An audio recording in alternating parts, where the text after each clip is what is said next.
नमस्कार दोस्तों, बहुत बहुत स्वागत है आपका हमारे आज के इस वीडियो में। सबसे पहले मैं आपको ये बता दूं, मैं कोई सभी रजिस्टर्ड एडवाइज़र नहीं हूं। यहाँ हम जो भी बातें करते हैं आप उसे बाय सेल की रिकमेंडेशन ना मानें और अपने स्वविवेक के हिसाब से निर्णय लें। देखिए दोस्तों, सबसे पहले बात करते हैं निफ्टी की। हमने ये लाइंस जो है ये कभी से ड्रॉ करके रखी हुई है, बहुत पहले से। आप मेरे पुराने वीडियो देखेंगे, ये सपोर्ट भी हमने ड्रॉ करके रखा था 8 जुलाई की कैंडल का लो, और ये जो था 12 जून की कैंडल का हाई।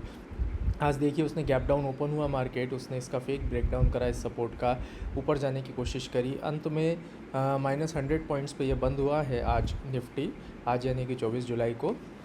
तो ये एक अच्छा सिग्नल नहीं है। हम काफ़ी दिनों से ये बात कर रहे थे, जब से ये वाली कैंडल आई थी 17 जुलाई की, कि अगर इसका हाई नहीं जाता है, इसका हाई जाना बहुत ज़्यादा ज़रूरी था, अगले दिन इसका फॉलो अप आना बहुत ज़रूरी था, लेकिन वो आया नहीं। जैसे इसका लो गया, देखिए एक अच्छी खासी नीचे की तरफ में रैली आई है। अब देखिए 23,800 के नीचे आज निफ्टी ने क्लोज़ दिया है। 23,767 पे आज निफ्टी की क्लोजिंग है। तो अभी भी हमारा बुलिश बायस बिल्कुल भी नहीं बना है। जब भी निफ्टी ऊपर जाएगा उसको रेजिस्टेंस फेस करना पड़ेगा।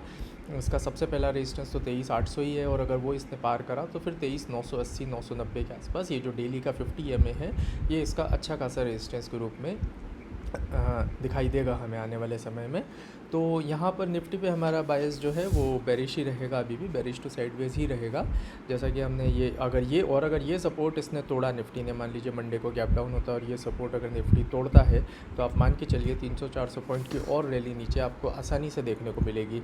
वैसे भी जिन लोगों को ट्रेडिंग में WD गैन करके एक बहुत बड़े ट्रेडर थे, तो गैन के जो कुछ प्रिंसिपल्स थे, उन्हें उसके अकॉर्डिंग एक प्रिंसिपल ऐसा है कि यदि वीक का लोएस्ट लो फ्राइडे को लगता है, मतलब lowest low of the week अगर फ्राइडे को लगता है, तो अगले हफ्ते उससे भी एक और नया लो लगने की संभावना होती है। तो देखिए उनके हिसाब से अगर हम देखें तो हो सकता है मंडे को एक और गैप डाउन हो और इस लेवल के नीचे निफ्टी जाए। 23,606 के नीचे निफ्टी एक बार आपको दिखाई देगा अगले हफ्ते में।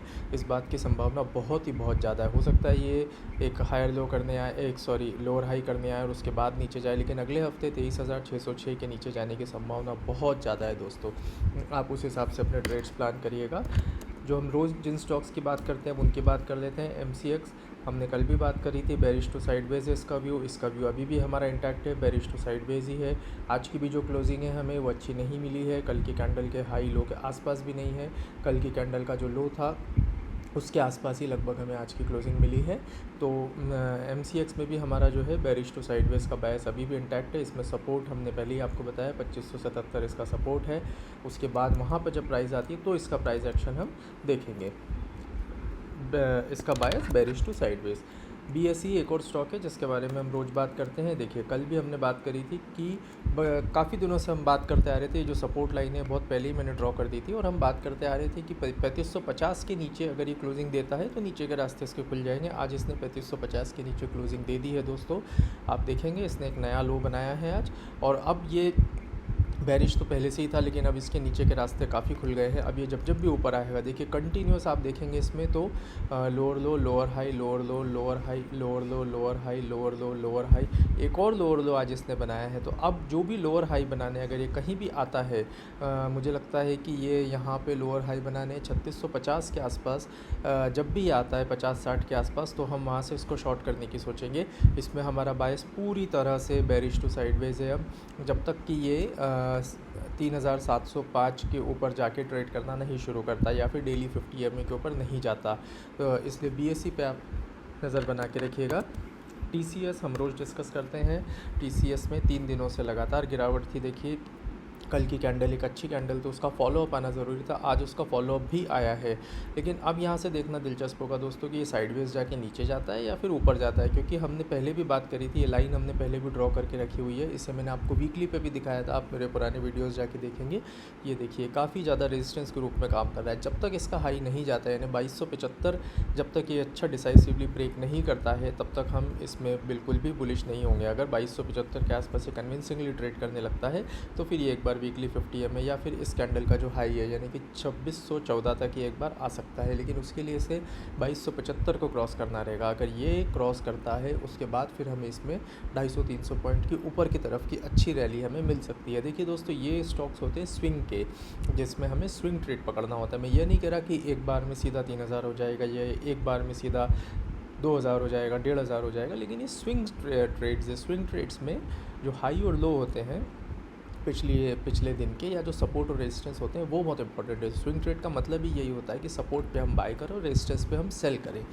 जिन लोगों को भी थोड़ी बहुत भी जानकारी है चार्ट्स की, वो इसमें बहुत अच्छा पैसा कमा पाते हैं। और अगर आपको चार्ट्स की है तो आप मेरा वीडियो देखते रहें, मैं आपको पूरे लेवल्स और सब कुछ इसमें बताता हूँ, मेरा व्यू बताता हूँ उसका, कि बुलिश व्यू है, बेरिश व्यू है, बुलिश टू साइडवेज है कि बेरिश टू साइडवेज है। उस व्यू के अकॉर्डिंग आप अपने ट्रेड्स उसमें प्लान कर सकते हैं। सपोर्ट रेजिस्टेंस मैं आपको बता देता हूँ उसमें। दूसरा एक और स्टॉक हमारा जिसके बारे में हम रोज़ बात करते हैं वो भारत फॉर्ज है। देखिए भारत फॉर्ज कई दिनों से हमारा व्यू इसमें बुलिश टू साइडवेज ही चल रहा है। अभी भी ये साइडवेज ही चल रहा है, न इसने इस कैंडल का हाई तोड़ा है 29 जून की, न इसका लो तोड़ा है। जब तक इसका हाई और लो नहीं जाता तब तक हमारा व्यू इसमें बुलिश टू साइडवेज ही रहेगा। अगर ये इसका लो तोड़ता है तो एक बार ये डेली 50 EMA तक आ सकता है, यानी कि 2044-2040 तक एक बार ये आ सकता है। रिलायंस देखिए दोस्तों, एक और स्टॉक है जिसके बारे में हम रोज़ बात करते हैं। आज देखिए ये जो 11 जून का जो सपोर्ट का कैंडल है, ये हमने बहुत पहले से ड्रॉ करा हुआ है। देखिए असली जो ट्रेडर या असली आपको राय देने वाला वो वही व्यक्ति होता है जो चार्ट बनने के पहले आपको बता दे कि क्या होने वाला है। ये मैंने आपको बताया था कि देखिए ये इसका एक सपोर्ट है। आज देखिए ओपन हुआ, नीचे गया, ठीक उस सपोर्ट से वो पीछे आया, उसने वापस रिबाउंड करा और देखिए एक अच्छी क्लोजिंग इसने दी। जो लोग भी मुझे फॉलो करते हैं उन्हें पता है अच्छे से कि इस सपोर्ट पे हमें अपनी शॉर्ट्स पोजीशन को कवर करनी है और एक स्विंग हाई के लिए हमें अपनी लॉन्ग पोजीशन इजीली बना सकते हैं। देखिए जिसने भी यहाँ से पोजीशन बनाई होगी 1253-54 के लेवल के आसपास, देखिए उसने कितनी अच्छी उसने रैली खाई होगी। यहाँ से 30-40 पॉइंट की उसने रैली दी है। उसके बाद में क्लोजिंग भी जो है उसकी 1250 से 78 पे हुई है, मतलब 20-25 पॉइंट का आपको यहाँ से आपको फ़ायदा मिला है उसका। दोस्तों जिन लोगों को फ्यूचर खेलना आते हैं, ऑप्शन खेलना आते हैं, उनके लिए इस तरह के सेटअप जो है वो आपको ईज़िली दिन का 2-3% पैसा आराम से देके जा सकती हैं। अब देखिए रिलायंस में भी वही है, ये जब भी ऊपर जाएगा इसे एक रेजिस्टेंस का सामना करना पड़ेगा। और अगर इसका ये लो जाता है 1253 का लो अगर इसका जाता है तो ये 1222 के रास्ते इसके लिए खुल जाएंगे। ये देखिए दोस्तों, ये जो गैप था ये डेली पे, इस गैप को फिल करने ये एक बार आ सकता है। हालांकि बहुत पुराना गैप है, लेकिन फिर भी इस गैप को फिल करने 1222 के लेवल पे एक बार आ सकता है। जब ये यहाँ पे आएगा उसके बाद हम इसकी आगे की दिशा देखेंगे। अभी ये जब भी ऊपर जाएगा, जब भी ये 1300 के आसपास कहीं आता है, इसमें भी एक बार फिर से सेलिंग आने की पूरी उम्मीद है। तो अगर आपने लॉन्ग पोजीशन आज बनाई है तो आप उसे 1300 के आसपास में स्क्वायर ऑफ कर सकते हैं। और हमारा जो स्टॉक था दोस्तों मारुति, हम देखें कल हमने नहीं देखा था शायद मारुति, लेकिन आज फिर देखिए मारुति भी देखिए। मैंने आपको बताया था कि ये जो शायद हमने ड्रॉ नहीं करा था, ये जो सपोर्ट है इसका जो प्रीवियस स्विंग लो, ये देखिए एग्जैक्ट आज स्विंग लो के आसपास जो इसका 13,200 का जो स्विंग लो था, आज उसने बिल्कुल उसी स्विंग लो को रीटेस्ट करा और वहीं से देखिए वापस इसने बाउंस करा है। कल भी हमने यही बात करी थी कि मार्केट काफ़ी दिनों से नीचे गिर रहा है, काफ़ी सारे स्टॉक्स एकदम से नीचे आ गए हैं और उनमें एक अच्छे बाउंस की संभावना बनती है, नए फ्रेश शॉट की नहीं बनती है। HDFC बैंक हमने कल भी बात करी थी। ये देखिए ये लाइन भी हमने कल से ही ड्रॉ करके रखी है कि ये इसका सपोर्ट है, उस सपोर्ट के पास वो धीरे धीरे आ रहा है। मैंने कल भी आपको बोला था ये पिछले 4-5 दिन से लगातार गिर रहा है और एक इसमें बाउंस की बहुत ही प्रबल संभावना है। आज भी इसमें एक बाउंस का हमें मौका, इसमें ऐसा लगा था कि ये काफ़ी ऊपर आ रहा है, लेकिन बाद में इसने सारे गेंस अपने दे दिए और ये नीचे आ गया। अब दोस्तों इसके लिए बहुत ही इंपॉर्टेंट सपोर्ट है, एक बार इस सपोर्ट पे आके यहाँ से आपको बाउंस देखने को ज़रूर से मिलेगा। इसलिए यहाँ पे जब ये आए तो आप इसमें बेरिश बिल्कुल भी मत रहिएगा, बल्कि आप इसमें एक स्विंग पोजीशन आप इसमें बना सकते हैं ऊपर की दिशा में।